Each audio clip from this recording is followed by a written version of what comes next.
with the 9th pick. History-making comeback! Dirk Nowitzki with 50.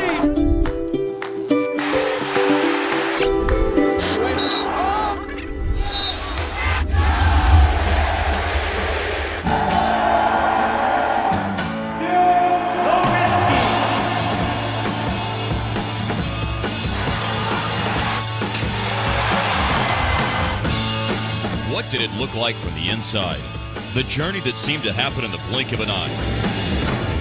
Dirk Nowitzki blasted for the German countryside and took a nation on the ride of a lifetime.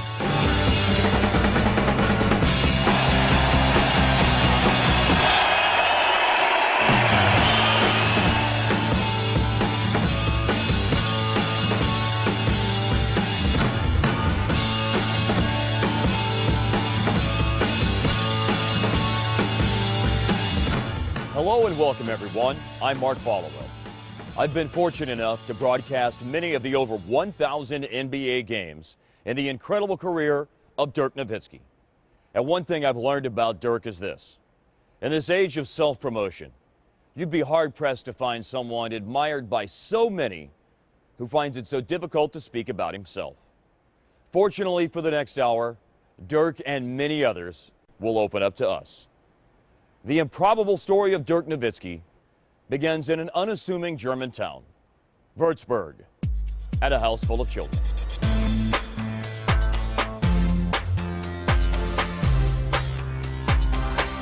It was my aunt and uncle on the first floor, and they got 2 kids, a female cousin and a male cousin. And on the second floor, it was us with 2 kids, obviously. So the 4 of us always did everything together, playing, growing up. Dirk was always a quiet kid, pretty shy and very introverted. He was very much to himself. Couldn't even pick a fight with him because he was like so mellow. That still was the case when I was older. When I first came to Dallas and I was 20, you know, I barely said a word. I mean, Nashi to this day makes fun of me that all I was saying my first couple years was sure. Yeah, sure. Sure. Other than that, I didn't open my mouth much, so. Yeah, it's. I guess when I'm uncomfortable in my surroundings, I'm a little more shy. But once I got comfortable, then I got to be myself. He was the youngest also, so you know it took him a little more time to figure out what's going on. They were always playing stuff that I wasn't allowed to play, or I was too young to play. So I'd be sitting on the side like this, like be mad because I wasn't old enough to play. But my sister was always supportive, and so she was always looking over me. She was the oldest of the 4, so she always made sure I was part of the crew. And to this day, she's still looking after me. My mom played basketball, that's what I did, and then my dad was into handball, and that's what Dirk started with handball. I wasn't a big fan of basketball. I thought the real boys, we play handball, where it's tough. You can foul, you can hold, you can trip somebody. And then later on, we got him to the women's side of sports. Like my dad always points out, he's like, why do you want to start a women's sports? A male cousin who was a year older than me started to play, and he said, hey, why don't you just come up one practice? And I went and loved it right away. I must have been like 12 or 13 at that point. It was a great sport, even though I wasn't very good at the beginning, but I loved being in a team. I loved being part of the team. Chasing the ball, even though I didn't really know much what I was doing, but it was just a fascinating sport to me. From what I remember, it wasn't easy for him to be, that tall growing up. You know, when he was like 10, 11 years old, he was really tall already, and so, I mean, it's not easy. I mean, at school, probably, you know, how kids are, and so, I mean, basketball definitely helped him to be good at something and to build his self-esteem. He was a good athlete, especially considering his size, because he was always so tall. And even in tennis, it's an advantage if you're tall, and you know, his serve was amazing for his age. And handball too, if you just have that much of an height advantage, you're gonna be good in sports early on. My parents had first of all, obviously gave me all the talent in the world to play every sport. They supported me. If I would have said, I want to quit every sport and I want to start bowling, they would have driven me to bowling practice. I mean, that's the kind of parents they were. They supported me with whatever decision. What they always told us was, if you decide, make a decision, you stick with it. I think that's where his work ethic comes in. I don't have the exact same work ethic, so I can't really, give give all the credit to my parents. She used to be really talented in sports too. I mean, she played tennis and she played basketball herself. She was a national team player in basketball once. She didn't really like to do cardio outside of basketball, so during the game she was always exhausted. But no, she had a touch for her size. She was a good player, but I mean, you're not gonna like make a job out of it anyway. So she figured she's got to do something else anyways at some point. So maybe that helped the decision of not really going all in.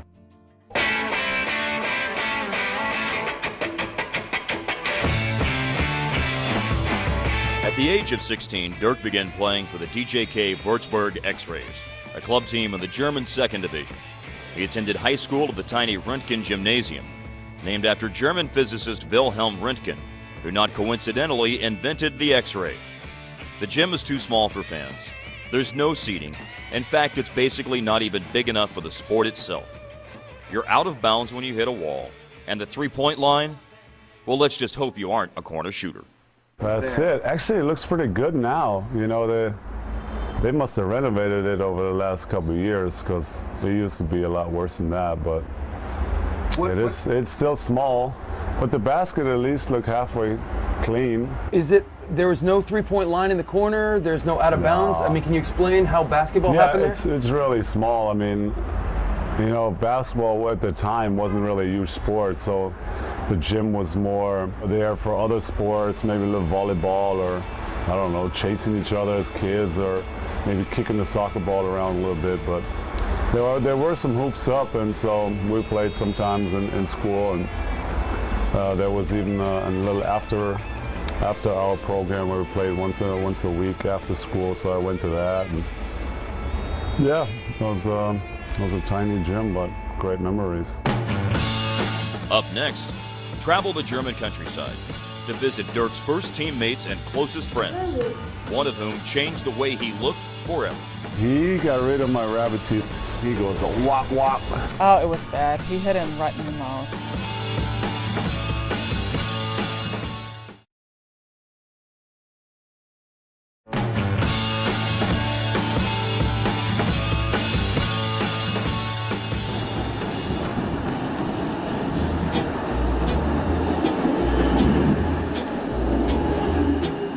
A small town feel, but for Germany, actually 130,000 is actually a decent sized, mid-sized town. So there was always stuff to do, stuff going on the weekends, but it's still small enough where, you know, you can be in downtown in 10-15 minutes and back out.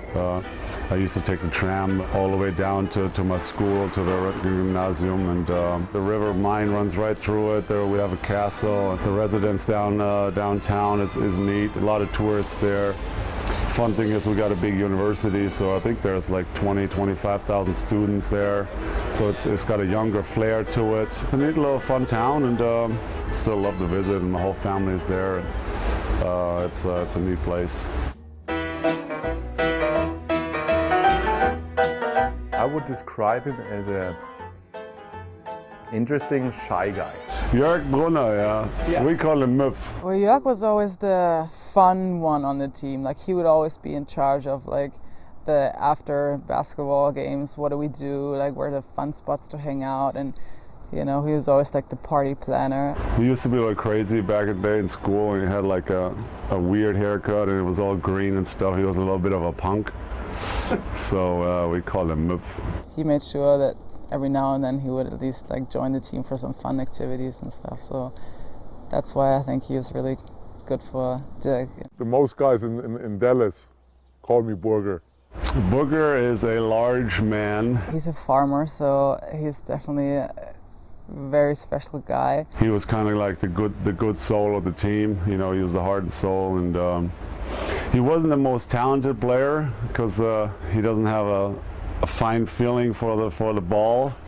He was more a guy for the rough stuff in the paint. And he was the one that first knocked out your sweet rabbit teeth. He got rid of my rabbit teeth, which now actually I can't even be that mad at because it was a bad look. In the summer I used to play a little 3-on-3 with the old boys I used to play with. I think he caught a rebound and actually tried to, you know, turn. I make a move up and under, and in this moment Dirk's coming in front, and I moved up the elbow. And I just stood there, and he goes, wop, wop. hit Dirk in the mouth with his elbow. And yeah, my front two were bent back, so it was like at night, so I went right to a clinic. Oh, it was bad. He hit him right in the mouth. And actually in Germany, his teeth before that were way more famous, because the first two kind of were a little longer, you know, like little rabbit teeth. And so he lost those, and this is a little sad, but he's like, the new ones look a lot better.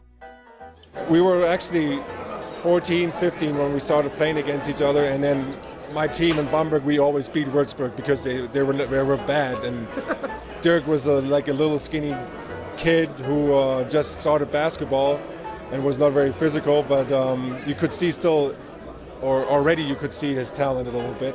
He was the kind of guy who played in the team and tried to learn, although people could learn from him already, even when he was 16. But then he became a really leader in the team between 1 or 2 years, and he helped out everybody. I mean, he always tried to make the other players, make them better. And so he is actually the perfect team player. The funny thing is that he's a big scorer. The biggest difference about Dirk and the other guys was every time he wanted to practice. You know, to actually stick with it then and have that attitude to go to practice and stick with it, and through times that are not so fun and days you don't want to go and you still do it, and that's, I think that's where Dirk was amazing at that. So coaches had to tell him to stop practicing sometimes. But not because he thought he had to, he loved the sport. The other guys, oh, we did every time the same, and we make left-handed and right-handed layups and spin moves, and what did Holger practice now 15 years with Dirk, but he made it.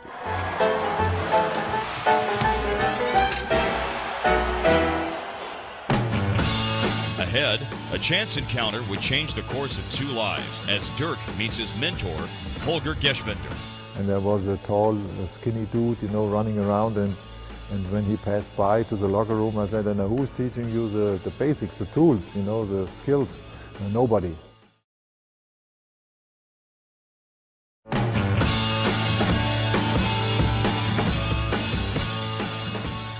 I was playing in an old man's team, you know, and not close to here, about 50 miles from here, and we had to wait because the kids played the overtime game, and there was a tall, skinny dude, you know, running around, and now he was doing all the things a good basketball player has to be able to do, you know. Holger was definitely known in Germany for, you know, his success as a basketball player. And when he passed by to the locker room, I said, and who's teaching you the basics, the tools, you know, the skills?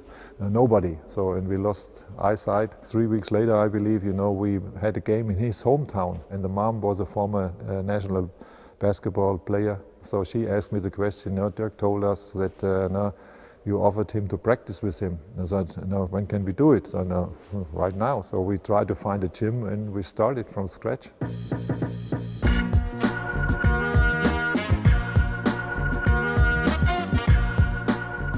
So, follow us, here we go. So this is the place where we shot the first basket. They called it the summer gym, you know, simply because in summer, you know, when the sun is on the roof, you know, we had close to 100 degrees in here, you know, and sweat was a part of the job without practicing. There was no AC in there, so it was like literally 110, 120 degrees in there. Dying on every step, sweating, and then in the winter when we practiced, there was no heating system in there either. So I would literally practice sometimes with gloves that are cut off, so I just feel the ball. I had 2 pair of long pants, a shirt, a sweater, and a jacket over it, and that's sometimes how we practice in there. So. In the summer it was boiling, in the winter it was freezing, so that's why we call it summer or winter gym. Holger's just, you know, it's the best thing that happened to Dirk from a basketball perspective. Well, I was 16 at the time, and I thought obviously in 16, you know, I was pretty cool. I had the long hair. Every kid wants to dunk, to shoot 3-pointers, you know. And then listening to him was a little strange, like, what's this old guy talking about over there? And Holger is definitely a little different in his way of approaching basketball or life. So layups with backboard with the left hand and the right hand, shooting free throws, the 1-against-0 situations, because you know that's key. You don't make those, why should we go and try more complicated stuff? If he was born in the United States, there's a pretty good chance with all of our specialization of our kids, you know, a guy like that would be, you know, taught to rebound the basketball, get it to a point guard, and then get it off the glass on the other end. Holger's unique basketball philosophies were a mysterious blend of his personal life experiences and his introduction to the sport itself from a United States serviceman stationed in Germany after World War II. Do you remember his name? Manny Butler, sure, and he's a musician, and that was another reason why we started b-ball jazz. In 1891, you know, the first basketball game started, and a few years later, you know, jazz started in New Orleans area and things like this. So what I like about the comparison is simply, you know, you have 5 top guys. Everybody is king on his instrument, but at least they have to play one piece together. They have to listen to each other. You know, one guy has a key role, then they switch and change. And that is pretty much comparable, I believe, you know, to basketball. The basketball court is 90-some feet long, you know, and that is for a player like Dirk or the big guys, or we have some athletic guys that can do it in 9 steps or 10 steps. That means the court is whatever, 10 steps long. We do not go in the game usually from baseline to baseline. That means it's a floor to dance on, and I believe, you know, in the future b-ball has to be danced. You know, this is a saxophone player we talked about, Ernie Butler, you know, and that's, you know, here. That are the basketballs, are the tones on the Night of Tunisia. That's one of the first famous jazz songs. That holistic education, not just the excellence on the floor, but all the stuff off the floor that really helped, you know, to make Dirk, you know, what he is today. He wasn't big on weightlifting when I was young because we were all growing still, and he didn't want to damage our joints. So that's why we did weightlifting with rowing, with active stuff. If you have a 16 or 17-year-old kids, you know, and they find out that the women have something very pretty, funny things to demonstrate, you know, you cannot tell the kids, you know, go in the weight room and lift weights while the other kids are on the beach. So I came up with the idea of building boats for the 7-footers, you know, get them on the boat and along the shore side. And if they are getting tired, you said, okay, now we change the course and get closer to the beach, you know, they guys start rowing harder. We did fencing one time to kind of see, you know, the footwork of those guys. And we tried all sorts of other sports to stay fit in the summer and improve, and just instead of just pounding irons in the weight room, that was never his philosophy. You've seen the farm, right? You have the farm. It's nice, huh? Wow. So actually, back in the days when it was time to do the hay, Holger or our coach would be like, "Okay, today's practice, everybody's going on the booger. We got to help him do the hay." So the whole team, we'd be like this, and we had to like put the hay up in one of his barns way up. So sometimes Booger had us out, and we practiced on his farm baling the hay. So that was our workout for the day. Coming up, while it was obvious at this point that Dirk had the raw materials to have a chance at the NBA, Holger decided it was his mental toughness that needed to be tested if the dream was going to become a reality. In his room, he had all the posters for Michael Jordan, Scottie Pippen, and all that stuff. The kid took it serious. So the thing, we had to find out whether he could stand it, you know, on the emotional side.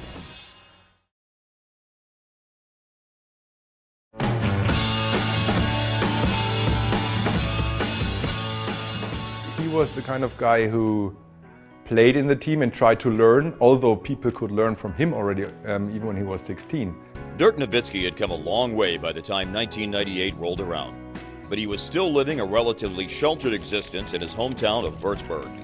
That was all about to change, however, as his semi-medieval surroundings were infused with the ultra-modern process of a journey to the NBA.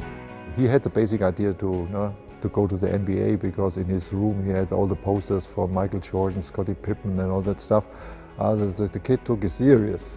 So the thing, we had to find out whether he could stand it, you know, on the emotional side. So we hiked the Grand Canyon in one day and things like this, you know.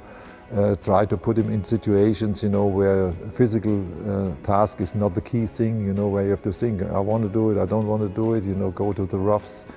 And yeah, he did that great. So I was pretty positive, that if he stays in line, that he will make it.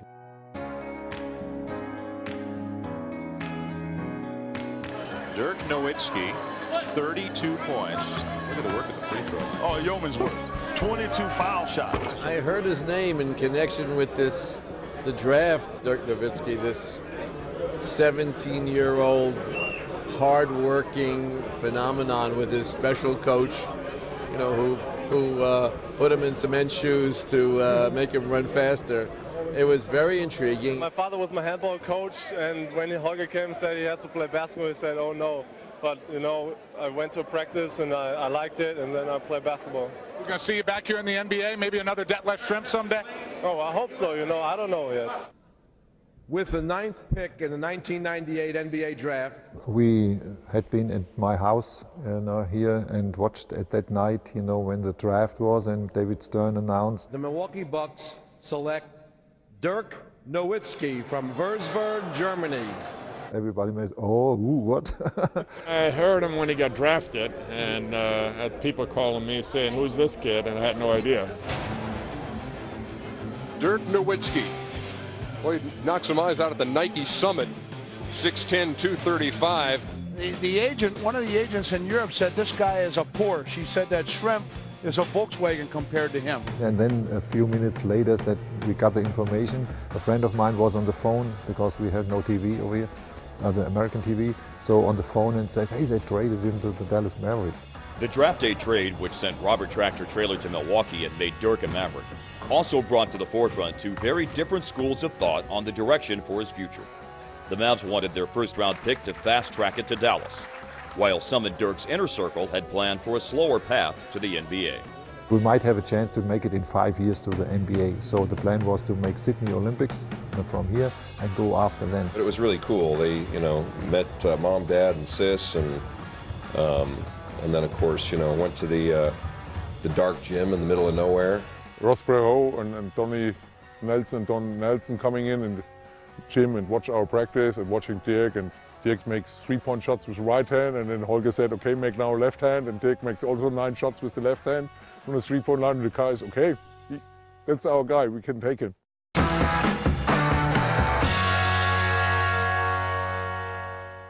I would feel very uncomfortable if he would go back to Germany without making a commitment and, have all summer to entertain other offers and talk to other teams. They convinced us to make the first move, come to Dallas. Also sie haben mich dann überzeugt, auch die Coaches haben mir nochmal zugeredet und dann habe ich letztendlich gesagt, ich komme. Ich habe noch keinen Vertrag unterschrieben, aber ich habe mündlich zugesagt. The first year was tough.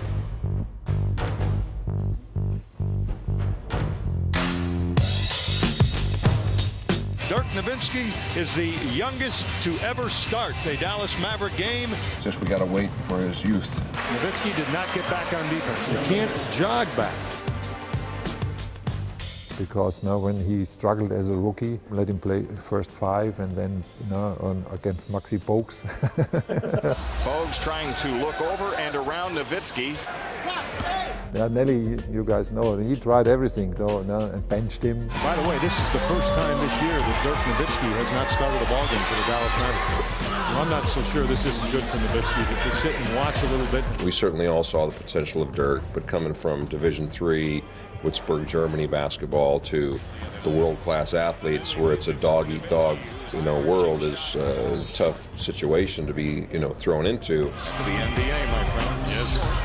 And Nowitzki, a rookie, is not going to get that call. Because in those days there was a standard weight program, and Dirk, as a skinny dude, had to do the same lifting like Gary Trent. This is for Trent. Yep, and a foul. Strength. And if this guy could carry a horse out of the stable, that was impossible. I had a chance to talk to Nelly, and I was probably able to explain, that if we make little changes, that we can get him through. He went through all those very difficult times and that everybody reads about where, the support system of the Mavericks, my dad, Stevie Nash, to Mark, really put our arms around him, and he slugged it out. And it was really in his second year that we really saw him start to come into his own, get the confidence. Ooh, swings the hook off the glass. He's learning. And it was a couple of breakout games when, you know, we felt like, you know what, this is going to turn out pretty good. Up next, Dirk turns the corner on the court, leading the Mavs to the 2006 finals, where glory turned to doubt. Würzburg to worldwide, how Dirk became Dirk, has been made possible by American Airlines.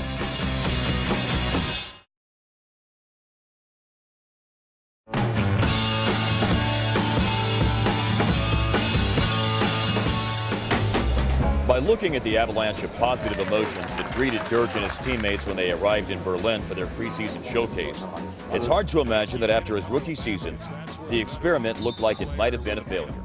But in each of Dirk's first 4 seasons, his points per game average increased. In 2001, he led the Mavericks to a first-round playoff series upset of the Utah Jazz.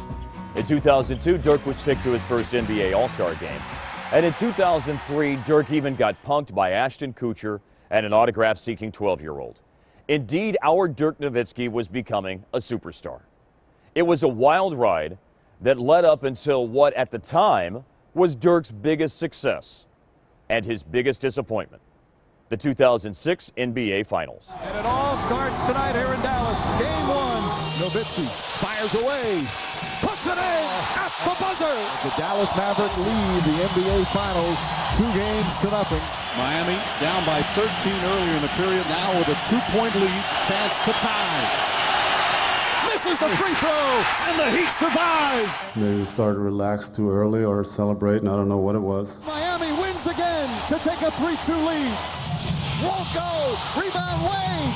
The Miami Heat, they've done it. They win their first championship in franchise history.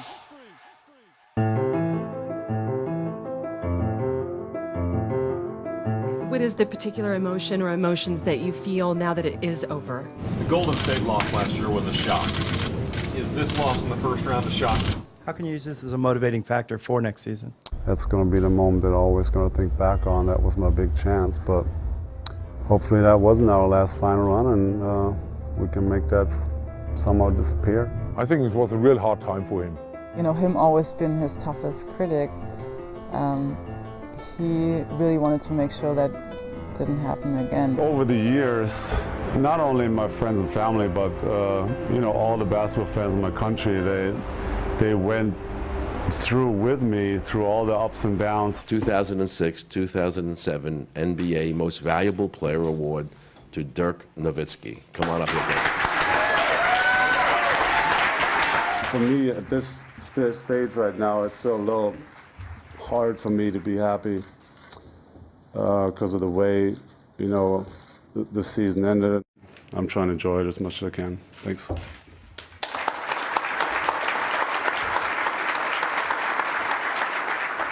Dirk is not in one direction. There's the basketball Dirk, then there's the private Dirk, and these are, for me, these are 2 different persons. In private life, he's not this kind of guy who says everything has to be perfect, but he's always trying to be perfect with basketball. And Golden State completes the upset, 4-2, winning Game 6. Losing as the #1 seed in the first round was a big blow for the Mavericks organization as a whole, but weighed particularly hard on Dirk. And comments at his MVP press conference hinted at just how separated from the sport he felt he needed to be to cope with the situation. I'll probably take a month now where I need to get away a little bit from basketball and travel a little bit, travel the world, see some places that I haven't been, just to get away and clear my mind a little bit. In the NBA, you live in the golden cage, you know, you are isolated, you know, you have a fixed program, you have all those games and all those events you have to go to, and get out of this to see the rest of the world. I guess it was a good idea from him, you know. He knew one thing, I was traveling a lot around the world, you know, I knew the place, and probably he felt pretty safe to try this. So we flew to Australia, we rented a van, a 4-wheel drive, and was trying to find crocodiles. Yeah, Dirk definitely went through some tough times on and off the court. But I think it's the way he handles those situations that, you know, make him come out of it, you know, a little bit better. After the losing the championship, he fight more for this goal. That's what I admired the most. How do you do that after all these years? And you know, you're sore, you're in pain, you're whatever, have a bad day, and you still go and do it. Ahead, after recharging his batteries with a sabbatical from the sport, the long road to a championship culminates in Miami, and emotions spill off the floor and into an empty locker room. The Mavericks have scaled the NBA playoff mountain and have planted their flag.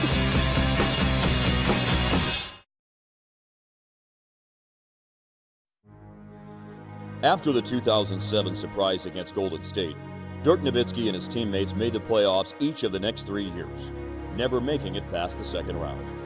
That allowed the 2010-11 Mavs to head into the postseason as a 3 seed that flew very much under the radar until the magic began to happen.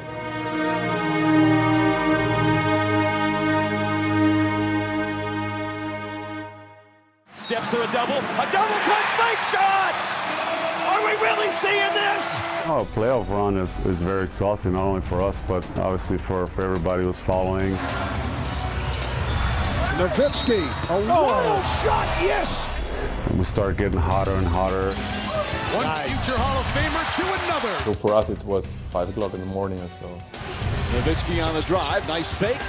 Puts it up, puts it in. The whole playoffs was so tough for us to watch from here. I mean, the pressure and knowing how much it meant to him and to us as a family. And the 2011 NBA Finals are ready to roll. We were so exhausted. I mean, the games are on in the middle of the night, and so, you know, they don't get broadcasted here, so we have to get up and go on the internet and try to watch. And sometimes, you know, the stream is not perfect. 7 to shoot. Nowitzki drives with it underneath lefty layup, banks it in.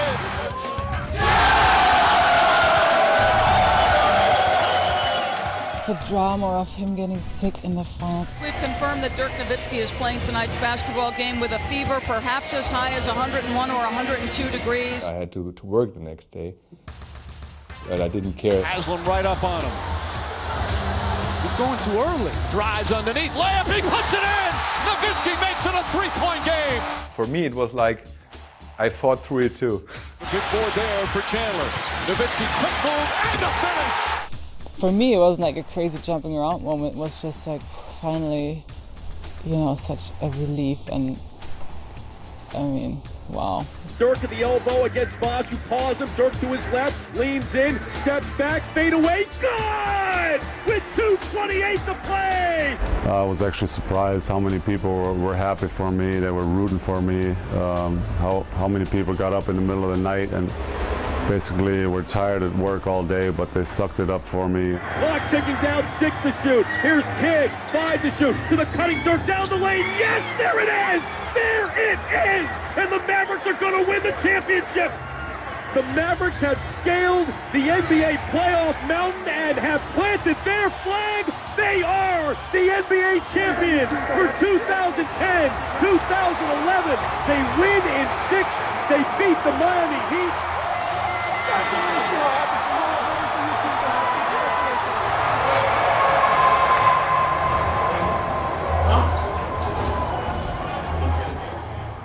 He was very emotional, and maybe he didn't want everyone to see it. Too many emotions hit him, I feel like, and he needed a quiet moment, you know, to gather himself and to be with himself and trying to understand what was going on. We got it. We're going. I get some, it was so amazing for me, and then I was emotional for Dirk. He got the MVP trophy and stuff like that. It was great.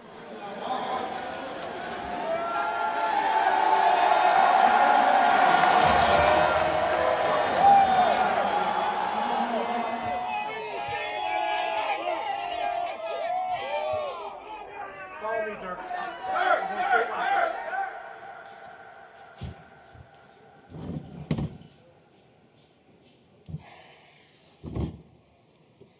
It took so long just to get here. This feeling to be on the best team of the world It's just undescribable. While Dirk accepted his place on the mountaintop with his emotions firmly in check, the overpowering moment cracked the facade of the architect. With an average of 26 points and almost 10 rebounds a game, Dirk Nowitzki.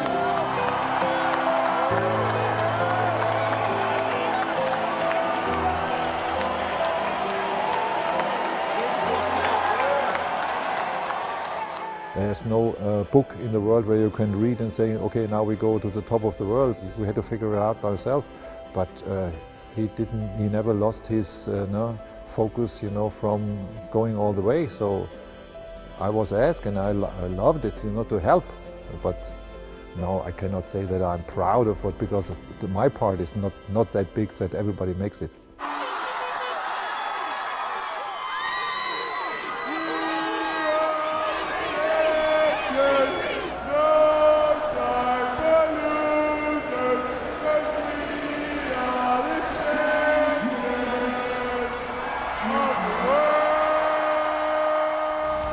We had a parade for him in Würzburg. It's like so many people came out, like more than 10,000, and that's like for Würzburg, it's spectacular. We've never had anything like that. So that's when I saw again, I'm like, this is bigger than just, family and friends, and, well, this is like the whole town. Everybody was just so happy for me that I finally reached my dream. And, when I came home to Würzburg or Germany, it was a great feeling to see, and really made me proud to see how many people rooted for me and wanted me to win. Up next, Dirk and his Maverick teammates arrive in Berlin to a rock star's welcome.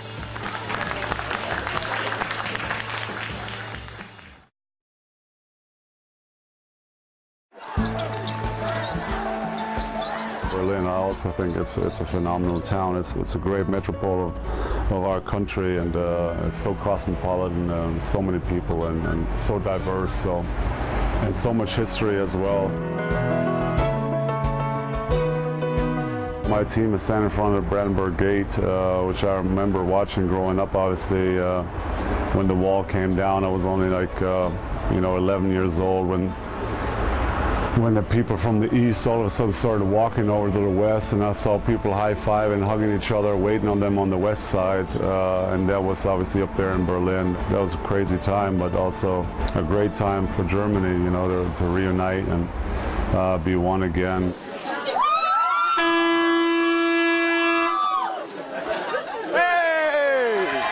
With the NBA becoming a bigger and bigger part of the international sports landscape, preseason games in Europe have become a mainstay, and it seemed only natural that Dirk and his teammates finally play on his home soil. I was shocked when I found out that the game was sold out in like 5 minutes, pretty much. Yeah. So I mean, yeah, people are definitely psyched that he's going to play here with his team for the first time ever. Hey, this is Dirk. How you doing? You all right? You too. Thanks for coming. This is my third game here. Oh, yes. To have the opportunity to see Dirk Nowitzki return to Germany and play, it's very, very exciting for me. It was interesting for us in a soccer country like Germany, because number one sport is soccer, number two is soccer, number three is soccer, and nothing, then probably soccer again. For a basketball guy that doesn't even play in the country to be that well known is like unheard of. But probably right now, Dirk is the biggest star in sports we have in Germany.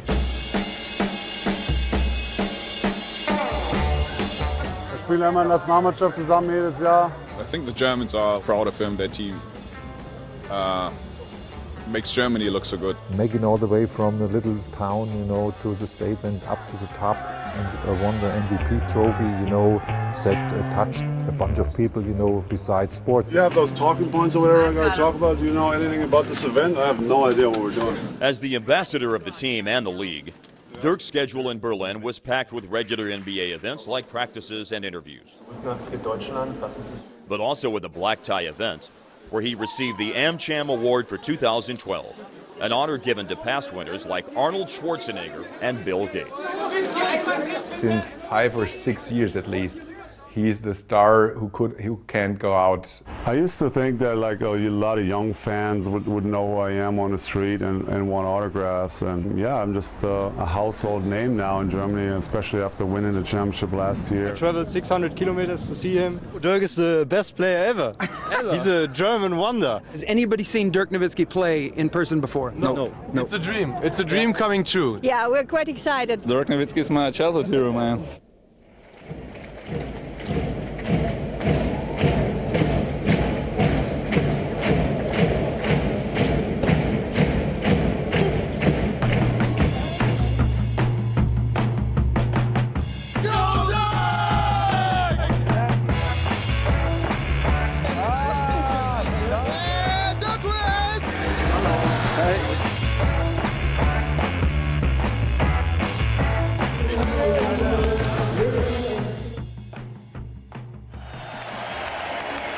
And here he is, number 41, Dirk Nowitzki.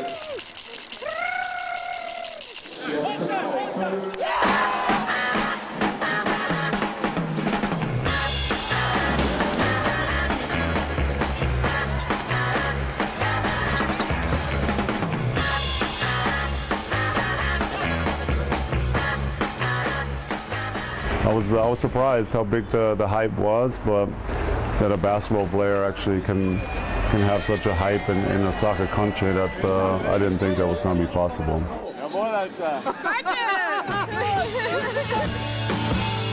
Ahead, Dirk's only fault?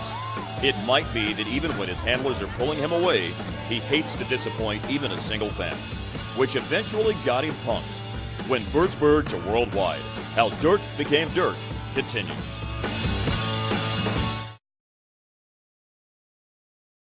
He's relentless, and he's an example not just to kids who might play basketball, but he's an example to every single one of us in our professions and in our lives, that you don't have to fit a certain role, you don't have to fit a certain model, but if you work hard enough and care enough, anything is possible. The best part about Dirk, to me, was to watch how determination and effort not only makes you better each year, but gets you to be one of the greatest basketball players in our history, I think, and a certain Hall of Famer. You know, in 20 years, they're going to say Dirk Nowitzki was one of the best players to ever lace up his shoes. Letting fans down simply does not seem to be an option for Dirk Nowitzki. Even when handlers try to move him along to the next event, as happened in Berlin, Dirk refuses to let those that have waited in the rain leave empty-handed. We gotta go, Dirk. Sorry, let's go. Just a wave. Just give a quick wave for that. Thank you. Watch it. Ready? Soaking wet. You want me to sign up there for a little bit? No. 5 minutes? Schönes Wetter haben wir mitgebracht. Over here. Hi, Dirk. Hallo. Hast du schon eins, ja? Appreciate it. Hey, Dirk, we gotta get in. Go. Excuse me, Dirk? Hi, I loved your game today. Could you sign this? Please? Thank you so much. Could you sign this, please? This jersey. Could you sign this, too? Could you sign that? Could you put to Rob? Could you write some more on that? I hope you feel better. All right, buddy. There you go. Wait, hold on. You might be the nicest guy in the NBA. Dude, you're gonna sign a LeBron jersey? Okay. No. I just got punked. He's a bit of a goofball, isn't he? What means a goofball? It's lovely weather for a sleigh ride together with you. Outside the snow is falling and friends are calling you. Who? That's my dad, I think. Yeah, my dad's goofball too. He just has like a great sense of humor and spontaneous too. Nice, sweet hair. That's nice. he's still the same guy. You know I'm not a big dancer.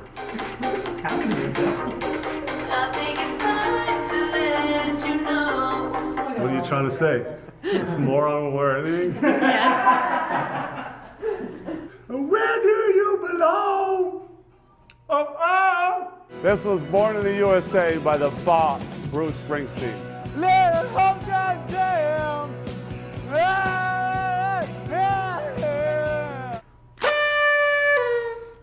Okay, he's older, now he's married, he got his wife and stuff like that, and the style he lives, I think it's close to them what is before. And this makes, I think, the difference to a lot of other stars. Even in the NBA, you know, money comes in and the lifestyle, there's a lot of distractions, and to still be able to focus the way he does. I mean, I don't think a lot of people can do that, and that's like just a gift that he has. I mean, he doesn't need much around. He doesn't need the big, many parties and television, and he doesn't need that. Never. Not even now, I think. Yeah, I hope he's passing his knowledge on to the next generation. My mom, actually, I got all this money now, and when I come home in Germany in the summer, she still gives me a couple bucks a day. So she's like, if you go over that, you gotta come talk to me first. So she still runs a tight ship. The 2011 Dallas Mavericks NBA championship was special for many reasons. A nation, a city, a fan base, an owner, GM, coach, and players all wanted it for their own special reasons. But what made it so sweet was that in the end, they wanted that championship for the leader of that charge as much as anything. And that speaks truly to what a great guy Dirk Nowitzki really is. Thanks everyone for joining us. From Würzburg to worldwide, how Dirk became Dirk.